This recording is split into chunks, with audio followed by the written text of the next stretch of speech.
These are programs for every single New Yorker. These are not programs that are going to ask the immigration status of any one of the children. All of those children are New Yorkers. They should all be enrolled in pre-K and 3K, no matter where they were born or where they come from. একটা দৃশ্য কল্পনা করুন, একদিকে new York, অন্যদিকে ভারত। একদিকে একটা শহর, যে শহর বলছে তুমি শিশু, তাহলেই তুমি আমাদের দায়িত্ব। আরেকদিকে একটা দেশ ভারত, যে দেশ বলছে তুমি নাগরিক, আগে প্রমাণ করো। এটা কোনো কল্পকাহিনী নয়, এটা ৭৭তম প্রজাতন্ত্র দিবসে দাঁড়িয়ে এক রুক্ষ বাস্তবতা। এই দুই দৃশ্যের মধ্যে তফাৎটা শুধু ভৌগোলিক নয়, মানসিকতার। এই নিয়েই আজ গভীরে আলোচনা করব। নমস্কার, আমি মধুরিমা ভৌমিক, আর দৈনিক সংবাদ অনলাইনে আপনারা দেখছেন সত্যি আসলে বেদনাদায়ক।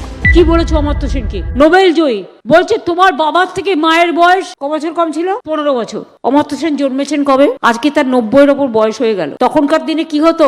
বিয়ে হতো কত বছরে? 10 বছরে, 11 বছরে, 12 বছরে। রাজা রামমোহন রায় সতীদাহ প্রথা নিবারণ করেছিলেন কেন? 14 বছরের মেয়ের সাথে 84 বছরের বিয়ে হলো। বউ মরে, বর মরে গেল, বউকে জ্বালিয়ে দেওয়া হলো। উইডোদের বিয়ে করার কোনো পারমিশন ছিল না। 10 বছর, 12 বছর, 14 বছরে যারা বিধবা হতো। ঈশ্বরচন্দ্র বিদ্যাসাগর বিধবা বিবাহ প্রচলন করলেন। নিউ ইয়র্ক সিটির মেয়র জহরান মামদানি, যার মা বিখ্যাত ভারতীয় চলচ্চিত্র পরিচালক মীরা নায়ার, তিনি ঘোষণা করেছেন শহরের শিশুদের জন্য শিক্ষা, খাবার, স্বাস্থ্য সেবা, ডে কেয়ার সবকিছু ফ্রি। আর সবচেয়ে গুরুত্বপূর্ণ কথা, এর জন্য একটা কাগজও লাগবে না। না নাগরিকত্বের প্রমাণ, না জন্মের শংসাপত্র, না পাসপোর্ট, না ভিসা, না আধার। শুধু একটাই শর্ত, শিশুটি নিউ ইয়র্কে থাকে। জহরান মামদানি বলছে, শিশু আগে, কাগজ পরে। রাষ্ট্রের কাজ প্রশ্ন করা নয়, রক্ষা করা। এই একটা লাইনেই রাষ্ট্রের দর্শন ধরা পড়ে। রাষ্ট্র মানে পুলিশ নয়, রাষ্ট্র মানে ফাইল নয়, রাষ্ট্র মানে সন্দেহের তারিখ নয়, রাষ্ট্র মানে দায়িত্ব। এটা শুধু পলিসি নয়, এটা স্পষ্ট একটা মেসেজ। শিশুরা সবার, কাগজপত্রের নয়। অন্যদিকে ভারতের 4 শঙ্করাচার্যের একজন, স্বামী অভিমুক্তেশ্বরানন্দ সরস্বতী, যিনি উত্তরাখণ্ডের জ্যোতির্মঠের শঙ্করাচার্য হিসেবে লক্ষ লক্ষ ভক্তের কাছে শ্রদ্ধেয়, সম্মানিত, তাকে উত্তরপ্রদেশের প্রয়াগরাজ মেলা অথরিটি নোটিশ পাঠিয়েছে। কাগজ দেখাতে হবে। আপনি কিভাবে শঙ্করাচার্য বলে নিজেকে ডাকছেন তার প্রমাণ দেখান। স্বামী অভিমুক্তেশ্বরানন্দকে বলা হয়েছে, সুপ্রিম কোর্টের রায় তো আপনাকে শঙ্করাচার্য বলার স্বীকৃতি দেওয়া হয়নি, তাহলে কেন তিনি নিজেকে শঙ্করাচার্য বলে দাবি করছেন? একদিকে আমেরিকার নিউ ইয়র্ক সিটির নতুন মেয়র মামদানির ঘোষিত বৈপ্লবিক জনকল্যাণমূলক কর্মসূচি, আর অন্যদিকে প্রাচীন সভ্যতার দেশ ভারতবর্ষে শঙ্করাচার্যের মতন সর্বোচ্চ ধর্মীয় ব্যক্তিত্বের কাছে কাগজ চাওয়ার বিতর্ক। মামদানি নিউ ইয়র্কের মেয়র পদে শপথ নিয়েছেন 1 মাসও হয়নি। তার মধ্যেই নিউ ইয়র্কবাসীকে এক অভাবনীয় উপহার দিয়েছেন। তিনি 2 থেকে 5 বছর বয়সী শিশুদের জন্য শিক্ষা, স্বাস্থ্য, নিউট্রিশন ইত্যাদি অন্যান্য মৌলিক সুবিধা সম্পূর্ণ বিনামূল্যে করার কথা ঘোষণা করেছেন। একে বলা হচ্ছে স্কুলে পা দেওয়ার আগে পর্যন্ত প্রতিটি শিশুর সেবা যত্ন প্রকল্প। এখানে সবচেয়ে বড় দিক হলো শর্তহীন অধিকার। নিউ ইয়র্কের প্রতিটি শিশুর কাছে এই সুবিধা পেতে কোনো অভিবাসন নথি বা আইনি কাগজের প্রয়োজন নেই। আপনি নিউ ইয়র্কে বসবাস করছেন, এই একটি পরিচয়ই শিশুর বিনা পয়সার ইউনিভার্সাল চাইল্ড কেয়ার পাওয়ার জন্য যথেষ্ট। এটা মামদানির নির্বাচনী প্রতিশ্রুতিও ছিল। চেয়ারে বসার 1 মাসের মধ্যেই সেই প্রতিশ্রুতি পূরণ করে মামদানি প্রমাণ করেছেন, জনকল্যাণমূলক কাজ করতে গেলে লাল ফিতের ফাঁসের প্রয়োজন হয় না। এই প্রকল্প একটি প্রগতিশীল এবং ইনক্লুসিভ সমাজের শ্রেষ্ঠ উদাহরণ হয়ে উঠতেই পারে। কিন্তু এর অন্যদিকে আমাদের ভারতে, যে দেশে সাধু সন্ন্যাসীরা ত্যাগের মাধ্যমে নিজেদের পরিচয় বিলীন করে দেন, তাদের বলা হচ্ছে, আপনি যে সাধু তার প্রমাণ দিন। নিউ ইয়র্ক যখন কাগজ নেই বলে মানুষকে আপন করে নিচ্ছে, ভারত তখন নথিপত্রের মারপ্যাচে আপন পর বিভাজন নিয়ে মানুষকে ফেলে দিয়েছে এক সর্বব্যাপী দুর্বিপাকের মধ্যে। নিউ ইয়র্কের নতুন মেয়র মানুষের প্রয়োজনকে অগ্রাধিকার দিচ্ছেন, আর ভারতের বর্তমান ব্যবস্থা পদ্ধতিকে বা প্রোটোকলকে মানুষের চেয়ে বড় করে দেখছে। মামদানির মডেলে একটি শিশুর ভবিষ্যৎ তার মা বাবার কাগজের উপর নির্ভর করে না, যা প্রকৃত গণতন্ত্রের প্রতিফলন। গত মৌনী অমাবস্যার দিন শঙ্করাচার্য এবং তার ভক্তদের প্রয়াগরাজে ত্রিবেণী সঙ্গমে পবিত্র স্নানে যাওয়ার সময় পুলিশ এবং প্রশাসনের সাথে বিরোধ বাধে। শঙ্করাচার্যকে পালকি করে নিয়ে যেতে বাধা দেওয়া হয়। ভক্তরা প্রতিবাদ করলে তাদের ওপর পুলিশ নির্বিচারে লাঠিচার্জ করে। দেখুন সেই লাঠিচার্জের নিষ্ঠুর ফুটেজ। हमारे गुरु का अपमान किया गया, हमारे बच्चों को मारा गया है, इस बात को भूल सकते हैं क्या? और खींच करके चोटी पकड़ के कपड़ा उतार करके इनका जब आप वीडियो देखेंगे उसमें केवल कॉपी इन पर देख रहे हैं, कपड़ा उतरा हुआ है, अंदर सबको ले गए और सबको मारना शुरू किया उन्होंने। बाद में तो 10-12 लोग गए थे अंदर हमको मारने के लिए सबसे पहले तो, फिर हमको चोटी पकड़ा भी नीचे, एक लोग पीछे से जो हमारा रात दंड था उसी से पीछे से दे रहे थे, 10-12 बार बाहर ही मारे, जूते से ऐसे लेटा के मारे। हमने इतना विनती भी किया उन लोगों से। এরপরে 20 জানুয়ারি মেলা প্রশাসন অভিমুক্তেশ্বরানন্দ সরস্বতীকে গভীর রাত্রে এই নোটিশ পাঠায়। নোটিশে জানতে চাওয়া হয়েছে তিনি কোন অধিকারে বা আইনি ভিত্তিতে নিজের নামের আগে শঙ্করাচার্য উপাধিটি ব্যবহার করছেন। সহজ করে বললে একজন মহান সাধুর কাছে তার পদের বৈধতার প্রমাণ চাওয়া হয়েছে। মেলা প্রশাসনের দাবি জ্যোতিষপীঠের শঙ্করাচার্য পদ নিয়ে সুপ্রিম কোর্টে একটি মামলা বিচারাধীন রয়েছে। সেই মামলা নিষ্পত্তি না হওয়া পর্যন্ত ওই পীঠে কাউকে নতুন করে শঙ্করাচার্য হিসেবে অভিষিক্ত করা যাবে না। এর পাল্টা স্বামী অভিমুক্তেশ্বরানন্দের পক্ষ থেকে জানানো হয়েছে সুপ্রিম কোর্টের ওই নির্দেশের আগেই 2022 সালের সেপ্টেম্বর মাসে শাস্ত্রীয় রীতি মেনে তাকে অভিষিক্ত করা হয়েছিল। তিনি এই নোটিশকে তার পদের অপমান এবং সনাতন ধর্মের ঐতিহ্যের ওপর আঘাত হিসেবে দেখছেন। প্রয়াগরাজের মাঘ মেলা চলাকালীন উত্তেজনার এমন আবহে ঠিক তার পরের দিন অর্থাৎ 22 জানুয়ারি হরিয়ানার সনিপথে একটি অনুষ্ঠানে ভাষণ দেওয়ার সময় উত্তরপ্রদেশের মুখ্যমন্ত্রী যোগী আদিত্যনাথ সরাসরি কারণ নাম করলেও স্বামী অভিমুক্তেশ্বরানন্দকে লক্ষ্য করে অত্যন্ত কড়া উক্তি করেন। রামায়ণে কালনিমির চরিত্র সম্পর্কে আপনারা জানেন। কালনিমি আসলে রাক্ষস ছিল, কিন্তু সে সাধুর ছদ্মবেশ ধারণ করেছিল। সনিপথে আদিত্যনাথ বলেন, বর্তমানে এমন অনেক কালনেমি আছে যারা ধর্মের আড়াল থেকে সনাতন ধর্মকে দুর্বল করার ষড়যন্ত্র করেছে। আমাদের এই ধরনের লোকেদের থেকে সতর্ক থাকতে হবে। एक संत के लिए धर्म और राष्ट्र से बढ़कर के कुछ नहीं हो सकता। धर्म ही उसकी प्रॉपर्टी है, राष्ट्र ही उसका स्वाभिमान है। अगर कोई राष्ट्रीय स्वाभिमान को चुनौती देता है तो हमें खुल करके उसके सामने आकर के खड़ा हो जाना चाहिए। कोई धर्म के खिलाफ आचरण करता है, क्योंकि ऐसे तमाम कालनेमी होंगे जो धर्म की आड़ में सनातन धर्म को कमजोर करने की साजिश रच रहे होंगे। हमें उनसे सावधान होना होगा। এর পাল্টা মনের ক্ষোভ উগড়ে দিয়েছেন অভিমুক্তেশ্বরানন্দ সরস্বতীও। রাগঢাক না করেই তিনি ক্যামেরার সামনে বলেছেন, কথায় কথায় রেগে যাওয়া, বুলডোজার চালিয়ে দেওয়া একজন মুখ্যমন্ত্রী যিনি সাধু সন্তদের অপমান করেছেন, পুলিশকে দিয়ে লাঠি পেটা করাচ্ছেন, এটা শেষ পর্যন্ত বিজেপির ঘটি ডুবিয়ে ছাড়বে। কি বলেছেন শুনুন শঙ্করাচার্য। कालनेमी जो था वो राक्षस था और साधु बनकर के सामने दिखाई दे रहा था। राक्षस क्या करता है? मारता खाता है। वो ब्राह्मणों को मार दे, वो साधुओं को मार दे, वो गायों को मार दे, यही तो करता है। अब यहाँ पर देखिए, यहाँ पर चोला तो साधु का है, योगी आदित्यनाथ का, और गौ हत्या हो रही है। कौन है कालनेमी बताओ। শঙ্করাচার্য পরিষ্কার বলছেন, এই মুখ্যমন্ত্রীর শিষ্টাচারের জ্ঞান নেই। ইনি সব সময় ক্রোধান্বিত হয়ে থাকেন, সর্বক্ষণ ক্রোধের আগুনে জ্বলেন, আর তার সঙ্গে বুলডোজারের রাজনীতি করেন। দেখাতে চান আমি যা চাইবো তাই করে দেব, সবাইকে চৌপাট করে দেব। এটা কি কোনো মুখ্যমন্ত্রীর নমুনা? বলছেন কে? অষ্টম শতাব্দীতে আদি শঙ্করাচার্য যে 4টি প্রধান মঠ প্রতিষ্ঠা করেছিলেন, তারই একটি উত্তরাখণ্ডের যোশী মঠে অবস্থিত জ্যোতিষপীঠের শঙ্করাচার্য।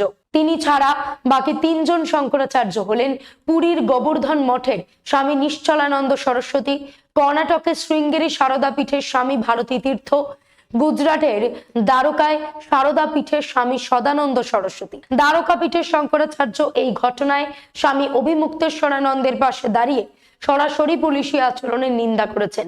স্বামী সদানন্দ এবং স্বামী অভিমুক্তেশ্বরানন্দ দুজনেই ব্রহ্মলীন স্বামী স্বরূপানন্দ সরস্বতীর শিষ্য। সেই সূত্রে তাদের মধ্যে একটি ভ্রাতৃত্বের সম্পর্ক রয়েছে। সঙ্গে এটাও বলার যে স্বামী সদানন্দ স্বামী অভিমুক্তেশ্বরানন্দকে শঙ্করাচার্য হিসেবেই গণ্য করেন। মেলার নিয়ম ভঙ্গের অভিযোগ, বিশৃঙ্খলা সৃষ্টির দোষ, সব মিলিয়ে একটা ধর্মীয় নেতাকে প্রশ্ন করা হচ্ছে কাগজপত্রের ভিত্তিতে। এই দুই দৃশ্যের মধ্যে তফাৎটা শুধু ভৌগোলিক নয়, মানসিকতার। নিউ ইয়র্কে একটা 2 বছরের বাচ্চা যদি অভিবাসী পরিবারেরও হয় তবু সে ফ্রি চাইল্ড কেয়ার পাবে কোনো কাগজ ছাড়াই। অন্যদিকে প্রয়াগরাজে একজন শঙ্করাচার্য, যিনি লক্ষ লক্ষ মানুষের কাছে আধ্যাত্মিক নেতা, তাকে বলা হচ্ছে প্রথমে কাগজ দেখাও, তারপর স্নান করো, তারপর উপাধি ব্যবহার করো। ক্যামেরা ঘোরান, আমাদের দেশের আরো গভীরে তাকান। এই একই সময় ভারতে কি চলছে? ভোটার তালিকা শুদ্ধিকরণের নামে এক সর্বব্যাপী অভিযান, নাম দেওয়া হয়েছে SIR। শুনতে যত নিরীহ, বাস্তবে ততটাই সর্বগ্রাসী।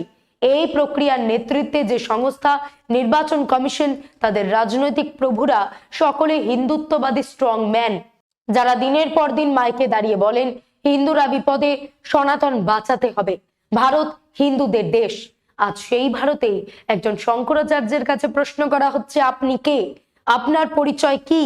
কোন অধিকারে নিজেকে শঙ্করাচার্য বলেন? প্রমাণ আছে। যে রাষ্ট্র বলেছিল সে হিন্দুদের রক্ষক, সেই রাষ্ট্রই আজ হিন্দু ধর্মগুরুর দরজায় গিয়ে বলছে কাগজ দেখান। এটা ছোট ঘটনা নয়, এটা দুর্ঘটনাও নয়, এটা পরিকল্পিত মানসিকতার প্রকাশ। প্রশ্নটা তাই আরো ধারালো হয়ে ওঠে যে কোন রাষ্ট্র বেশি আত্মবিশ্বাসী? নিউ ইয়র্ক বলছে তুমি শিশু, তাই তুমি আমাদের দায়িত্ব। ভারত বলছে তুমি শঙ্করাচার্য, আগে প্রমাণ করো। এটা প্রশাসনের পার্থক্য নয়, এটা রাষ্ট্রের মানসিকতার পার্থক্য। নিউ ইয়র্ক ধর্মনিরপেক্ষ শহর, কিন্তু তারা বুঝেছে রাষ্ট্র যত শক্তিশালী তত কম কাগজ চায়। ভারত ধর্মকে সামনে রেখে রাজনীতি নয়, কিন্তু ক্ষমতায় এসেই সেই ধর্মীয় প্রতিষ্ঠানগুলোকেই লাইনচ্যুত করার চেষ্টা শুরু হয়। আজ শঙ্করাচার্য, গতকাল অমর্ত্য সেন, তার আগের দিন প্রাক্তন নৌসেনা প্রধান অ্যাডমিরাল অরুণ প্রকাশ, নেতাজি সুভাষচন্দ্রের প্রপৌত্র চন্দ্র বসু, কবি জয় গোস্বামী, তার আগের দিন ক্রিকেটার মোহাম্মদ শামি, কার্গিল যুদ্ধের বীর সৈনিক, রিপাবলিক টিভি চ্যানেলের অ্যাঙ্কার ময়ূখ রঞ্জন সহ আরো কত নাম। আগামীকাল আমি আপনি সবাই জয় গোস্বামী গতকালই SIR এর জেরে সাধারণ মানুষের প্রতি নির্যাতনের প্রতিকার চেয়ে সুপ্রিম কোর্টে মামলা করেছেন। কবির অভিযোগ, আইনের জাল দিয়ে সাধারণ ভোটারদের উপর নির্যাতন চালানো হচ্ছে, যার প্রতিকার চান তিনি। নিউ ইয়র্কে রাষ্ট্র বিশ্বাস করে, ভারতের রাষ্ট্র সন্দেহ করে। নিউ ইয়র্ক বলছে তুমি এখানে আছো, সেটাই যথেষ্ট। ভারত বলছে তুমি কে, সেটা আগে প্রমাণ করো। এটাই আসল ফারাক। একটা রাষ্ট্র নাগরিককে মানুষ হিসেবে দেখে, আরেকটা রাষ্ট্র নাগরিককে দেখে ফাইল নম্বর হিসেবে। এবার ইতিহাসে চলুন। সাম্রাজ্যবাদী শাসনের কবল থেকে মুক্তি পাওয়ার পর 1950-এর 26শে জানুয়ারি দিনটি থেকে ভারত যে নতুন যাত্রা শুরু করেছিল, তার 3টি স্তম্ভ ছিল: গণতন্ত্র, প্রজাতন্ত্র, ধর্মনিরপেক্ষতা। 76 বছর পরে আমরা আজ কোথায় দাঁড়িয়ে? আজ ভারত ঢুকে পড়েছে এক দ্বিতীয় প্রজাতন্ত্রের গহ্বরে, যেখানে রাষ্ট্র তার নিজের নাগরিকদেরই সবচেয়ে বেশি সন্দেহ করে। যারা প্রশ্ন তোলে, যারা প্রগতিশীল, যারা বহুত্ববাদের পক্ষে কথা বলে, তাদের গায়ে একটার পর একটা তকমা সাটা হয়। Anti national, urban Naxal, tukde tukde gang. এই প্রক্রিয়ার সবচেয়ে ভয়ঙ্কর যে জিনিসটা হারিয়ে যাচ্ছে তা হলো এই বোধ যে শাসক রাজা নয়, শাসক জনগণের দ্বারা নিযুক্ত। এই বোধটাই আজ কার্যত বিপন্ন। নাগরিকের মৌলিক পরিচয় ভোটাধিকার। এই অধিকার কোনো দয়া নয়, এটা রাষ্ট্র এবং নাগরিকের মধ্যে বিশ্বাসের চুক্তি। এতদিন নিয়মটা ছিল সহজ, নাগরিককে স্বতঃসিদ্ধ ধরা হবে, রাষ্ট্র ব্যতিক্রম খুঁজবে। SIR এই নিয়মটাই উল্টে দিয়েছে। আজ নাগরিক মানে সন্দেহভাজন। প্রমাণ করো তুমি নাগরিক, প্রমাণ করো তুমি মৃত নয়, প্রমাণ করো 23 বছর আগে ভোটার তালিকায় তোমার নাম ছিল। যান্ত্রিক যুক্তিতে মানুষ হয়ে উঠেছে কেস, ফাইল, এন্ট্রি। নাগরিকত্ব হয়ে উঠছে শর্তাধীন এক স্ট্যাটাস। শুধু পশ্চিমবঙ্গ আর উত্তরপ্রদেশে AI চালিত নতুন সফটওয়্যারের কল্যাণে 3.5 কোটিরও বেশি ভোটারকে সন্দেহভাজন হিসেবে চিহ্নিত করা হয়েছে। ত্রুটিপূর্ণ ডিজিটাইজেশন, অপরীক্ষিত অ্যালগরিদম। এর ফল কি? প্রকৃত ভোটারও ঢুকে যাচ্ছে সন্দেহের তালিকায়। এটা গণতন্ত্রে অভূতপূর্ব। রাষ্ট্র আর নাগরিকের মধ্যে বিশ্বাসের চুক্তি ভেঙে পড়ছে। রাষ্ট্র নাগরিককে আর মানুষ নয়, বরং সম্ভাব্য বিপদ হিসেবে দেখছে। ভারতে নাগরিক পরিচয় গড়ে ওঠে বসবাসে, ক্রমে, ভোটে, সামাজিক সম্পর্কে। এই দেশের মানুষের কাছে নাগরিকত্ব মানে দশকের পর দশক ভোট চাওয়া, কর দেওয়া, সন্তান বড় করা, ভোটার তালিকা শুদ্ধ করা দরকার। কিন্তু গণতন্ত্র বলে কিছু ভুল নাম থাকাও সহনীয়, কিন্তু প্রকৃত নাগরিকের নাম কাটা নয়। আজ বলা হচ্ছে আগে সবাইকে সন্দেহ করো, পরে ঠিক করা যাবে। সেই পরে কখন আসবে? একবার সন্দেহের দাগ লাগলে সেটা কিন্তু আজীবনের। প্রযুক্তির চোখে এই সন্দেহ আরো নিষ্ঠুর। এখানে নাগরিক জীবন্ত মানুষ নয়, শুধু একটা এন্ট্রি। যন্ত্র সিদ্ধান্ত নিচ্ছে, রাষ্ট্রের নৈতিক দায় কিছু নেই। এই প্রেক্ষিতেই বস্টন থেকে নোবেলজয়ী অমর্ত্য সেন পিটিআইকে দেওয়া এক একান্ত সাক্ষাৎকারে সতর্ক করে বলেছেন, তাড়াহুড়ো এসআইআর হলে পশ্চিমবঙ্গের ভোটের আগে গণতন্ত্র ক্ষতিগ্রস্ত হবে। ভোটাধিকার থাকা মানুষদের প্রমাণ জোগাড়ের সময় দেওয়া হচ্ছে না। এটা শুধু ভোটারদের প্রতি অন্যায় নয়, এটা ভারতের গণতান্ত্রিক প্রক্রিয়ার অপমান। রাষ্ট্রের চরিত্র বোঝা যায় তার বিশ্বাসের জায়গা থেকে। যে রাষ্ট্র নাগরিককে শুরুতেই বিশ্বাস করে সেই রাষ্ট্র গণতান্ত্রিক। যেই রাষ্ট্র নাগরিককে শুরুতেই সন্দেহ করে সেই রাষ্ট্র ক্ষমতা কেন্দ্রিক। গণতন্ত্র তার কাছে কেবল একটি যন্ত্র। আধুনিক ভারত এখন শাসন করছে সফটওয়্যার দিয়ে, অ্যালগরিদম দিয়ে, ডেটাবেস দিয়ে। এই শাসন চোখে দেখা যায় না, কিন্তু এর প্রভাব গভীর। এসআইআর সেই আধুনিক শাসনের এক ক্লাসিক উদাহরণ, যেখানে কেউ এসে বলে না যে তুমি নাগরিক নও, বরং বলা হয় তুমি নাগরিক প্রমাণ করো। এই ছোট্ট বাক্যেই গণতন্ত্র উল্টে যায়, কারণ গণতন্ত্রে নাগরিক হওয়াটা ডিফল্ট। অপরাধ প্রমাণ করতে হয় রাষ্ট্রকে, নাগরিকত্ব প্রমাণ করতে হয় না নাগরিককে। কিন্তু এসআইআর সেই নৈতিক সূত্রটাই উল্টে দিয়েছে। বোঝা যাচ্ছে এসআইআর কোনো নিরপেক্ষ প্রশাসনিক প্রক্রিয়া নয়, এটা রাজনৈতিক বাস্তবতার সঙ্গে গভীরভাবে যুক্ত। এখানে ধর্ম, ভাষা, শ্রেণী সবাই টার্গেট হতে পারে, কিন্তু ইতিহাস বলছে সবচেয়ে বেশি টার্গেট হয় গরিব, প্রান্তিক, পরিযায়ী শ্রমিক, সংখ্যালঘু, বয়স্ক মানুষ। কারণ এদের কাছে কাগজ কম, ডেটাবেসে এদের উপস্থিতি ভঙ্গুর। ডিজিটাল রাষ্ট্র এই ভঙ্গুরতাকেই অপরাধ বানায়। এখানে একটা বড় প্রশ্ন ওঠে, রাষ্ট্র কি জীবনের বাস্তবতা অনুযায়ী নীতি বানাবে, নাকি নীতি অনুযায়ী জীবনকে ছাঁটাই করবে? নিউ ইয়র্ক প্রথম পদ বেছে নিয়েছে, ভারত দ্বিতীয়টা। ভোট না থাকলে প্রতিনিধিত্ব নেই, প্রতিনিধিত্ব না থাকলে নীতি নেই, নীতি না থাকলে অধিকার নেই। এভাবে ধীরে ধীরে একটা অদৃশ্য নাগরিক শ্রেণী তৈরি হবে, যারা হয়তো থেকে যাবে কিন্তু রাষ্ট্রের খাতায় থাকবে না। কারণ আজ যদি শঙ্করাচার্যকে নিজের পরিচয় প্রমাণ করতে হয়, তাহলে সাধারণ মানুষের অবস্থা কি? শঙ্করাচার্য কোনো সাধারণ ব্যক্তি নন, তিনি ক্ষমতার কাঠামোর বাইরে দাঁড়ানো এক প্রতীক, ধর্মীয়, সামাজিক, ঐতিহাসিক। তার কাছেও যখন রাষ্ট্র কাগজ চায় তখন বার্তাটা স্পষ্ট, কেউই ব্যতিক্রম নয়। রাষ্ট্র চাইলে কাউকেই সন্দেহের বাইরে রাখবে না। এটাই আধুনিক কর্তৃত্ববাদের মূল বৈশিষ্ট্য। শেষ পর্যন্ত প্রশ্নটা আবার সেখানেই ফিরে আসে, রাষ্ট্র কি নাগরিকের জন্য নাকি নাগরিক রাষ্ট্রের জন্য? নিউ ইয়র্ক বলছে রাষ্ট্র নাগরিকের জন্য, ভারত ক্রমশ বলছে নাগরিক রাষ্ট্রের শর্তাধীন সদস্য। ভারত রাষ্ট্র আজ আর নাগরিককে ভালোবাসার চোখে দেখে না, রাষ্ট্র আজ নাগরিককে বিশ্বাসই করে না। এটাই ভারতের সবচেয়ে বেদনাদায়ক সত্যি। সবশেষে 7টি জরুরি প্রশ্ন। প্রশ্ন 1, যদি রাষ্ট্র এতটাই শক্তিশালী হয় তবে সে কেন নাগরিকের ভোটাধিকারকে এত ভয় পায়? প্রশ্ন 2, যদি হিন্দু বিপদে না থাকে তবে কেন শঙ্করাচার্যের কাছেও কাগজ চাওয়া হয়? প্রশ্ন 3, যদি ভোটার তালিকা শুদ্ধিকরণই উদ্দেশ্য হয় তবে তাড়াহুড়ো কেন? নির্বাচনের ঠিক আগে কেন? এত বড় প্রক্রিয়ায় এত কম সময় কেন? প্রশ্ন 4, যদি নাগরিকত্ব প্রমাণ করতে হয় তবে রাষ্ট্র কি এটা প্রমাণ দেবে যে সে নিজের সংবিধান মেনে চলছে? প্রশ্ন 5, যে রাষ্ট্র বলে কিছু ভুল নাম থাকলে সমস্যা নেই, সেই রাষ্ট্র কেন একজন প্রকৃত নাগরিকের বাদ পড়াকে কোলাটেরাল ড্যামেজ বলে চালিয়ে দেয়? প্রশ্ন 6, অ্যালগরিদম যদি ভুল করে দায় কার? যন্ত্রের নাকি সেই রাষ্ট্রের যে যন্ত্রের হাতে নৈতিক সিদ্ধান্ত তুলে দিয়েছে? প্রশ্ন 7, রাষ্ট্র কি বুঝতে পারছে যে এই সন্দেহের রাজনীতি শেষ পর্যন্ত নিজেকেই গ্রাস করে? কারণ ইতিহাস সাক্ষী, যে রাষ্ট্র নাগরিককে ফাইল বানায় সে একদিন নিজেই ফাইলে পরিণত হয়। আজ বলা হচ্ছে কিছু মানুষ বাদ পড়লে কি হয়েছে, কাল বলা হবে কিছু অধিকার বাদ গেলে কি হয়েছে, পরশু বলা হবে কিছু ভোট না থাকলে কি হয়েছে।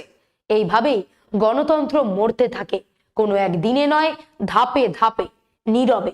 নিউ ইয়র্ক শিশুদের দিয়ে শুরু করেছে, কারণ তারা জানে রাষ্ট্রের ভবিষ্যৎ বিশ্বাসে।